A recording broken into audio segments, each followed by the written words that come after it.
I'm 76 years old, and I've spent most of my life talking when I should have been quiet. I don't mean I talked too much, though maybe I did. I mean, I told people things I shouldn't have told them. Personal things, true things, things I thought sharing would bring me closer to people or make them understand me or maybe just make me feel less alone. But it didn't work that way. And now looking back, I can see how much damage I did to myself by being too open with the wrong people. There are things you should never tell anybody, not because you're being dishonest, not because you're hiding who you are, but because some things are meant to stay inside.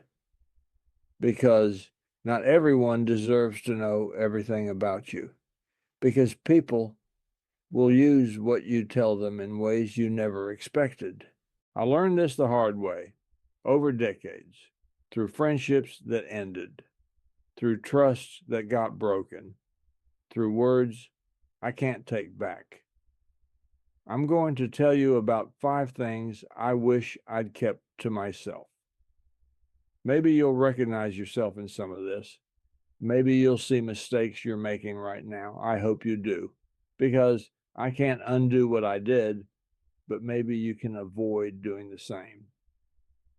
The first thing you should never tell people about is your regrets. I was in my early 30s when I started doing this. I'd made some choices I wasn't proud of, left a job I should have stayed at, said things to my father I couldn't take back before he died, missed opportunities that seemed important at the time, and I talked about them with friends, with coworkers, with people I barely knew sometimes after a few drinks. I thought I was being honest, vulnerable. I thought people would respect that, understand me better, maybe even relate. But what actually happened was they started seeing me differently, not as someone who'd learned from mistakes, as someone who made bad decisions, someone who couldn't be trusted to make good choices. I told a friend once about how I'd cheated on a girlfriend when I was 24. It was true. It happened. I felt terrible about it and had for years. I thought telling him would somehow lighten the weight of it. He never looked at me the same way after that, never trusted me around his wife, never asked me for advice about anything important. In his mind, I became the kind of person who cheats. That was my identity to him from that point on. I told another friend about a business deal I'd walked away from that would have made me a lot of money. I framed it as a learning experience, but what he heard was that I'd made a stupid choice. For years after, whenever I'd suggest something or have an idea, he'd bring that up. Yeah, but remember when you walked away from that deal? People don't forget your regrets. They file them away. They use them to judge you, to define you, to remind you when it's convenient for them that you've failed. And the worst part is that talking about regrets doesn't make them hurt less. It just makes them more real. Every time you tell someone about a mistake, you're reliving it, you're reinforcing it, you're making it part of how you see yourself. I wish I'd kept those things to myself, learned from them privately, moved on without making them public record. The second thing is your pain, physical pain, emotional pain, all of it. I started having back problems in my 50s, chronic pain. Some days were worse than others, and I talked about it, complained about it, told people when I was hurting. I thought they'd understand, be sympathetic, make accommodations. But what happened was they got tired of hearing about it, started seeing me as weak, as old, as someone who couldn't handle things anymore. I'd show up to events and people would ask how I was doing, and I'd be honest, my back's killing me today. And I'd see it in their faces, this small shift, this subtle disappointment, like I was bringing the mood down. Eventually, people stopped inviting me to things, not because I couldn't participate, but because I'd become the guy who complains about his pain, the guy who makes everything about what hurts. The same thing happened with emotional pain. My wife and I went through a rough patch in our 40s. We almost divorced. We didn't, but it was close. And I told people about it, friends, family. I thought I needed support, but what I got was judgment. People took sides, made assumptions. Some of them never looked at my wife the same way. Some of them never looked at me the same way. And years later, even after we'd worked things out and were happy again, people would still reference it. Well, you guys almost split up that one time, so like that moment of pain defined our entire marriage. Pain is private. It should be.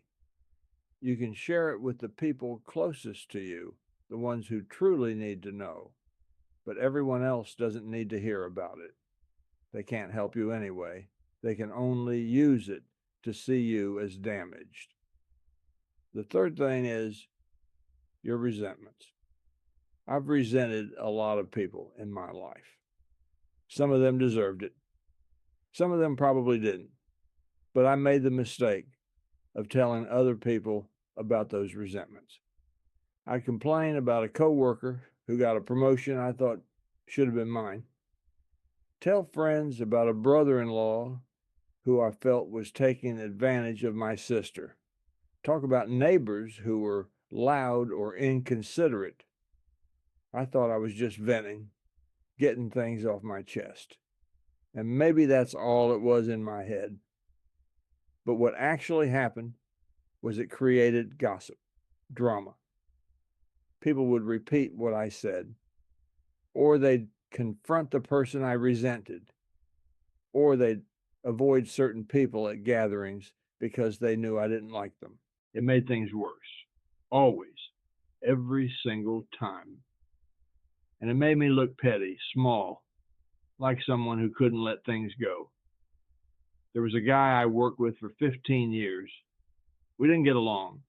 He was arrogant, dismissive, always trying to make himself look good at other people's expense. I couldn't stand him, and I talked about it to anyone who would listen. Made jokes about him, complained about him, made sure everyone knew how I felt. What I didn't realize was that it didn't hurt him. It hurt me. People started seeing me as the problem, as the one who couldn't get along, as bitter. He's probably forgotten I even existed by now. But I wasted years of my life resenting him and making sure everyone knew about it. Resentment is poison, but it's only poison if you hold on to it and spread it around. If you just let it go quietly, it loses its power. I wish I'd learned that earlier. The fourth thing you should never tell people about is your plans. It made things worse, always, every single time. And it made me look petty, small, like someone who couldn't let things go. There was a guy I worked with for 15 years. We didn't get along. He was arrogant, dismissive, always trying to make himself look good at other people's expense. I couldn't stand him, and I talked about it to anyone who would listen. Made jokes about him, complained about him, made sure everyone knew how I felt. What I didn't realize was that it didn't hurt him. It hurt me. People started seeing me as the problem, as the one who couldn't get along, as bitter. He's probably forgotten I even existed by now, but I wasted years of my life resenting him and making sure everyone knew about it. Resentment is poison. but it's only poison if you hold on to it and spread it around. If you just let it go quietly, it loses its power. I wish I had learned that earlier. The fourth thing you should never tell people about is your plans. This one seems counterintuitive. You'd think sharing your dreams and goals would be motivating, that people would support you, encourage you.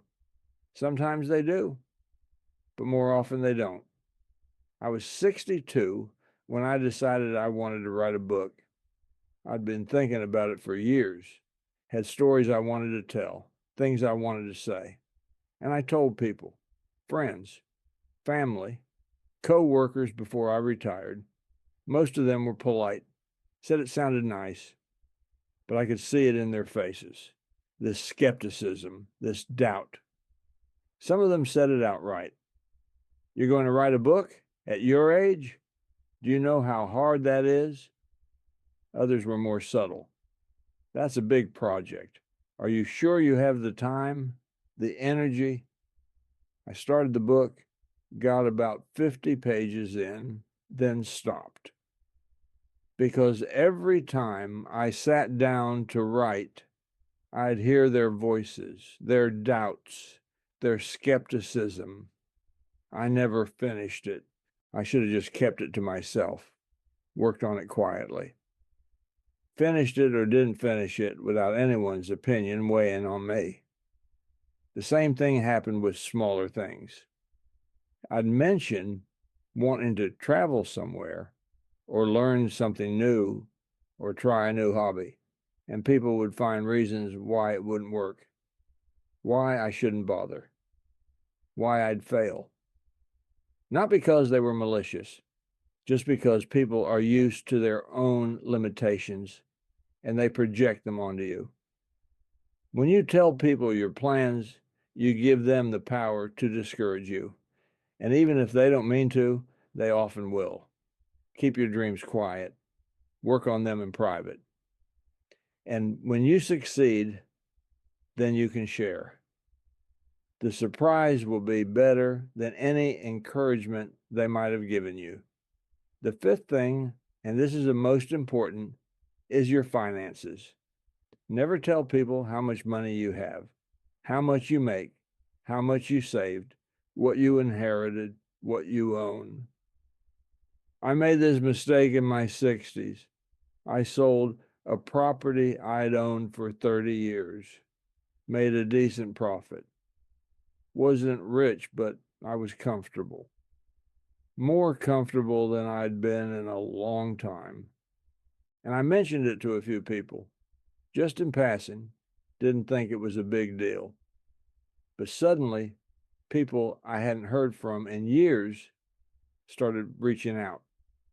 Old friends, distant relatives, people I'd worked with decades ago, they all had reasons.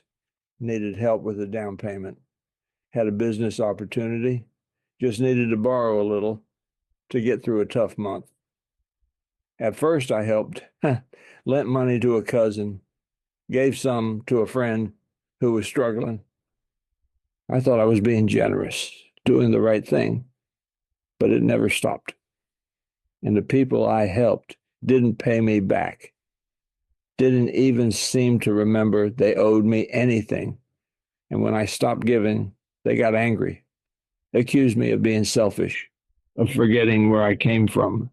People I'd considered friends stopped talking to me because I wouldn't fund their ideas or bail them out of their problems. Money changes how people see you. They stop seeing you as a person and start seeing you as a resource, someone who can solve their problems, someone who owes them something. And it's not just about lending money, it's about expectations. When people know you have money, they expect you to pay for things, dinners, trips, gifts, and if you don't, they resent you. I learned to keep my finances to myself. Too late to undo the damage. But at least I stopped making it worse. These 5 things, regrets, pain, resentments, plans, and finances, they're all parts of you. They're real, they're important, but they're not meant to be shared with everyone. They're not for public consumption. The people who truly love you, who truly matter, they'll know these things about you naturally, over time, through living life together. You don't have to announce them or explain them or justify them. Everyone else doesn't need to know. And telling them won't bring you closer, won't make them understand you better, won't make you feel less alone. It'll just give them ammunition, material for judgment, reasons to see you as less than you are. I'm 76 now. Most of my life is behind me, and I spend a lot of time thinking about the things I wish I'd done differently.